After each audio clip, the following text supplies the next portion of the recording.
Hi, എല്ലാവർക്കും എൻ്റെ പുതിയൊരു വീഡിയോയിലേക്ക് സ്വാഗതം.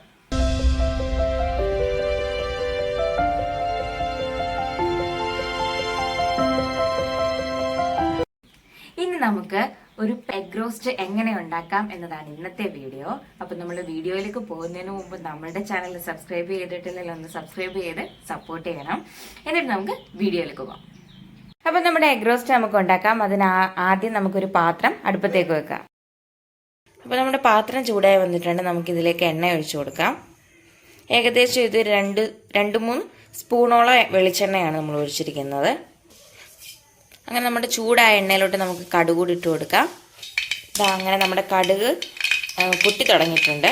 അപ്പോൾ ഈ സമയത്ത് നമ്മളൊരു വറ്റൽമുളക് ഇട്ട് കൊടുക്കണം. അപ്പോൾ വറ്റൽമുളക് നമുക്കില്ലായിരുന്നു, നമ്മൾ തീർന്നു പോയായിരുന്നു. അതുകൊണ്ടാണ് നമ്മൾ വറ്റൽമുളക് ഇടാത്തത്.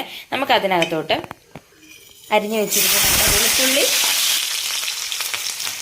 ഇഞ്ചിയും കൂടെ നമുക്ക് ഇതിനകത്തോട്ട് ഇട്ട് കൊടുക്കാം. ഇനി നമുക്ക് ഇതിനകത്തേക്ക് നമ്മൾ അരിഞ്ഞു വെച്ചിരിക്കുന്ന സവാളയും കൂടെ ചേർത്ത് നന്നായിട്ടൊന്ന് ഇളക്കി കൊടുക്കാം. നമുക്ക് ഇതിനകത്തേക്ക് നമുക്ക് നമ്മൾ എടുത്തു വെച്ചിട്ടുള്ള നമ്മുടെ പച്ചമുളക് കൂടി ഇട്ട് കൊടുക്കാം. ഇനി നമുക്ക് ഇതിനകത്തേക്ക് ആവശ്യത്തിന് ഉപ്പ് ചേർക്കാം. ഇനി നമുക്ക് ഇതിനകത്തേക്ക് നമ്മുടെ കറിവേപ്പിലയും കൂടെ ചേർത്ത് കൊടുക്കാം. സവാള ഈ ഒരു പരുവാകുമ്പോൾ നമ്മൾ അരിഞ്ഞു വെച്ചിരിക്കുന്ന തക്കാളിയും കൂടെ ഇതിനകത്തോട്ട് ചേർക്കാം. അപ്പോൾ നമ്മുടെ ഉള്ളി വഴഞ്ഞു വരുന്നുണ്ട്. അപ്പോൾ നമ്മൾ കൈയെടുക്കാതെ ഇങ്ങനെ ഒന്ന് ഇളക്കി കൊടുക്കുക.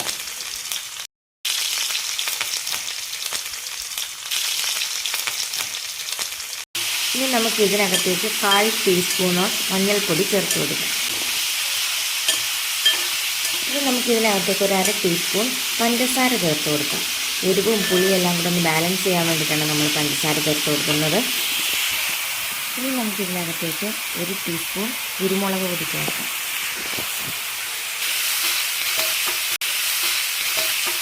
ഇത് നമ്മൾ തിളപ്പിച്ച് വെച്ചിരിക്കുന്ന വെള്ളം 1 കപ്പ് ഇതിനകത്തേക്ക് ഒഴിച്ചു കൊടുക്കാം.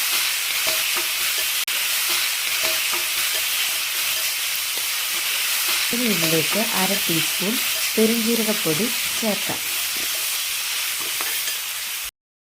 ഇനി നമ്മൾ പുഴുങ്ങി വെച്ചിരിക്കുന്ന മുട്ട അതേ നമുക്ക് ഇങ്ങനെ ഒന്ന് കീറിയിട്ടിടാം. അതാകുമ്പോൾ മസാല ആ മുട്ടയ്ക്കകത്തേക്ക് പിടിക്കാൻ വേണ്ടിയിട്ടാണ് നമ്മളിങ്ങനെ കീറുന്നത്.